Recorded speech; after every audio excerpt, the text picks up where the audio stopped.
નમસ્કાર. આપ સૌ ગુણીજનોનું અમારી યુટ્યુબ ચેનલ ભક્તિ સત્સંગમાં હાર્દિક સ્વાગત છે. આજના આ વિડીયોમાં આપણે શ્રીમદ ભગવદ્ ગીતાના અધ્યાય 13નું શ્રવણ કરીશું. આ અધ્યાયને ક્ષેત્રજ્ઞ વિભાગ યોગ કહેવામાં આવે છે. આ અધ્યાયમાં ભગવાન શ્રી કૃષ્ણ અર્જુનને ક્ષેત્ર અને ક્ષેત્રજ્ઞનો ભેદ સમજાવે છે. આપણું શરીર ક્ષેત્ર છે અને તેને જાણનાર આત્મા ક્ષેત્રજ્ઞ છે. આ અધ્યાયનો હેતુ માનવીને પોતાના શરીર મનથી પર એવા આત્મતત્વની ઓળખ આપવાનો છે. તો ચાલો તેનું વિસ્તૃત શ્રવણ કરીએ. અધ્યાય 13 ક્ષેત્રજ્ઞ વિભાગ યોગ. અર્જુને કહ્યું, હે કૃષ્ણ, હું પ્રકૃતિ તથા પુરુષ, ક્ષેત્ર તથા ક્ષેત્રનો જ્ઞાતા તેમજ જ્ઞાન તથા જ્ઞેય વિશે જાણવા ઈચ્છું છું. પૂર્ણ પુરુષોત્તમ પરમેશ્વર બોલ્યા, હે કુંતી પુત્ર, આ શરીર ક્ષેત્ર કહેવાય છે અને જે આ ક્ષેત્રને જાણનારો છે તે ક્ષેત્રજ્ઞ કહેવાય છે. એ ભારત, તારે જાણવું જોઈએ કે હું પણ સર્વ શરીરોનો જ્ઞાતા છું અને આ શરીર તથા તેના જ્ઞાતાને જાણી લેવાને જ જ્ઞાન કહેવામાં આવે છે. આ મારું મંતવ્ય છે. હવે તું મારી પાસેથી આ સર્વ વિશે સંક્ષેપમાં સાંભળ કે કર્મક્ષેત્ર શું છે, તેનું બંધારણ કેવી રીતનું છે, આમાં કયા ફેરફાર થાય છે અને ક્યાંથી ઉત્પન્ન થાય છે. આ કર્મક્ષેત્રને જાણનારો કોણ છે અને તેનો પ્રભાવ કેવો હોય છે. વિભિન્ન ઋષિઓએ વિભિન્ન વૈદિક ગ્રંથોમાં કાર્યના ક્ષેત્ર તથા તેના કાર્યોના જ્ઞાનનું વર્ણન કર્યું છે. તે ખાસ કરીને વેદાંત સૂત્રોમાં કાર્યકારણના સર્વ ઉદ્દેશ્ય સહિત પ્રસ્તુત કરવામાં આવ્યું છે.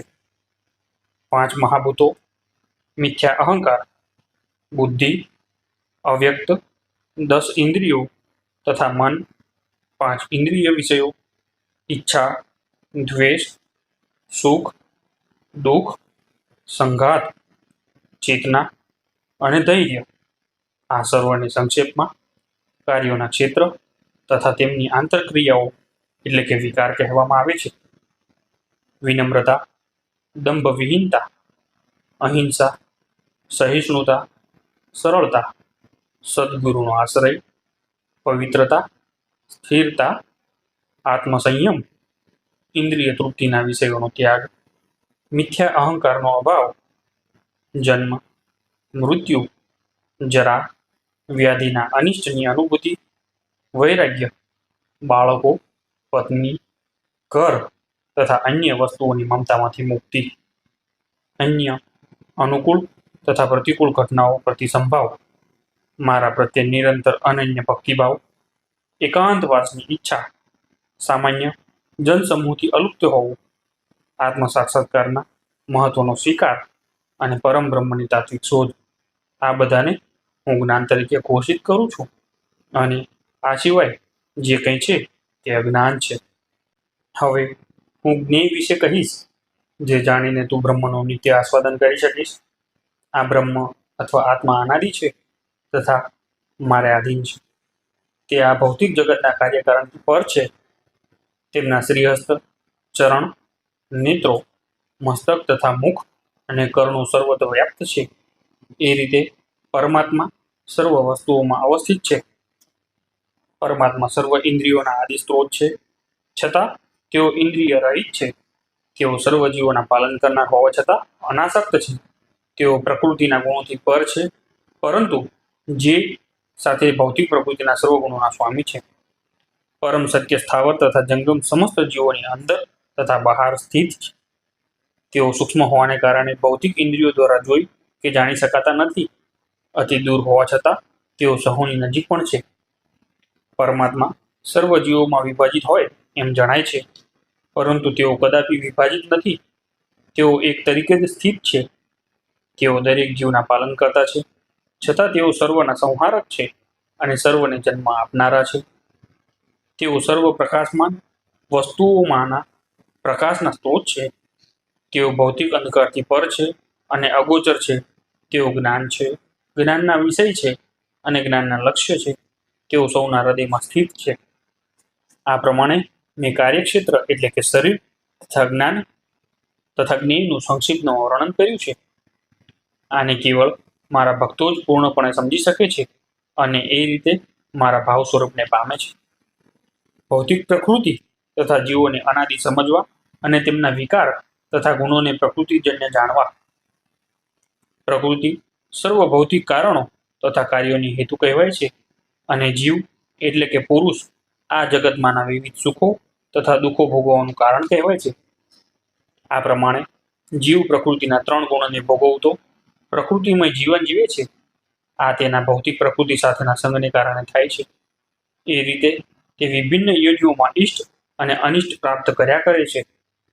છતાં આ દેહમાં એક અન્ય દિવ્ય ભોક્તા છે કે જે ઈશ્વર છે, સર્વોપરી સ્વામી છે અને સાક્ષી તથા અનુમતિ આપનાર તરીકે હાજર રહે છે અને તેમને પરમાત્મા કહેવામાં આવે છે. જે મનુષ્ય પ્રકૃતિ, જીવ તથા પ્રકૃતિના ગુણોની આંતરક્રિયા સંબંધિત આ તત્વજ્ઞાનને સમજી લે છે તે નિશ્ચિત મુકામ પામે છે. તેની વર્તમાન સ્થિતિ ભલે ગમે તેવી હોય તો અહીં તેનો પુનર્જન્મ થશે નહીં. કેટલાક મનુષ્યો પરમાત્માને ધ્યાન દ્વારા પોતાની અંદર જુએ છે, અન્ય કેટલાક જ્ઞાનોપાર્જન દ્વારા અને વળી બીજા નિષ્કામ કર્મ દ્વારા જુએ છે. વળી એવા લોકો છે કે જેઓ આધ્યાત્મિક જ્ઞાનના જાણકાર હોતા નથી પણ અન્ય લોકો પાસેથી પરમ પુરુષ વિશે શ્રવણ કરી તેમની ઉપાસના કરવા લાગે છે. આ લોકો પણ અધિકારી પુરુષો પાસેથી શ્રવણ કરવાની વૃત્તિ ધરાવતા હોવાને કારણે જન્મ તથા મૃત્યુના માર્ગને પાર કરે છે. હે ભરતવંશીઓમાં શ્રેષ્ઠ, એમ જાણી લે કે ચલ તથા અચલ જે કંઈ તને અસ્તિત્વમાં દેખાઈ રહ્યું છે તે બધું કાર્યક્ષેત્ર તથા તેના ક્ષેત્રજ્ઞનો સંયોગ માત્ર છે.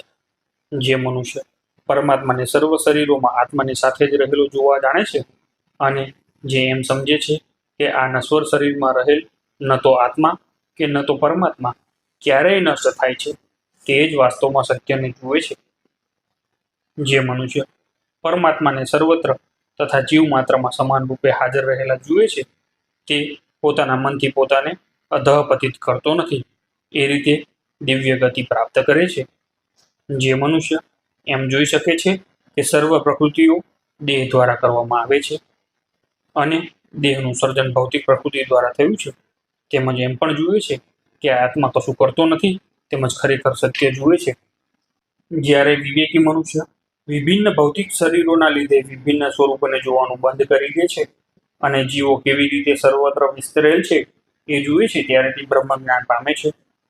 શાશ્વત દ્રષ્ટિવાળા મનુષ્યો જોઈ શકે છે અવિનાશી આત્મા દિવ્ય, શાશ્વત તથા પ્રકૃતિના ગુણોથી પર છે. હે અર્જુન, ભૌતિક શરીર સાથે સંપર્ક હોવા છતાં આત્મા કશું કરતો નથી કે તેનાથી લિપ્ત થતો નથી.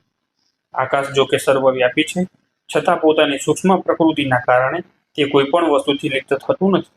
એવી જ રીતે બ્રહ્મ દ્રષ્ટિમાં સ્થિત આત્મા શરીરમાં અવસ્થિત હોવા છતાં શરીરથી લિપ્ત થતો નથી. એ ભારત, જેવી રીતે એકલો સૂર્ય આ સમગ્ર બ્રહ્માંડને પ્રકાશિત કરે છે તેવી રીતે શરીરમાં રહેલું એક આત્મા સમગ્ર શરીરને ચેતનાથી પ્રકાશિત કરે છે. જે મનુષ્ય જ્ઞાનના નેત્રોની શરીર તથા શરીરના જ્ઞાતાની વચ્ચેના ભેદને જુએ છે અને ભૌતિક પ્રકૃતિના બંધનમાંથી મુક્ત થવાની પ્રક્રિયાને પણ જાણે છે તે પરમ ધ્યેયની પ્રાપ્તિ કરે છે.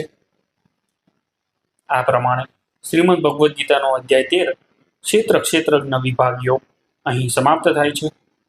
ગુણીજનો, જો તમને આ વિડીયો પસંદ આવ્યો હોય તો વિડીયોને લાઈક અને શેર કરજો તથા કોમેન્ટમાં જય શ્રી કૃષ્ણ લખવાનું ભૂલતા નહીં.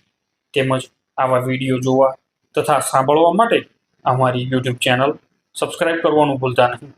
આપણે ફરી મળીશું શ્રીમદ ભગવદ્ ગીતાના નવા અધ્યાય સાથે. જય શ્રી કૃષ્ણ, જય માતાજી.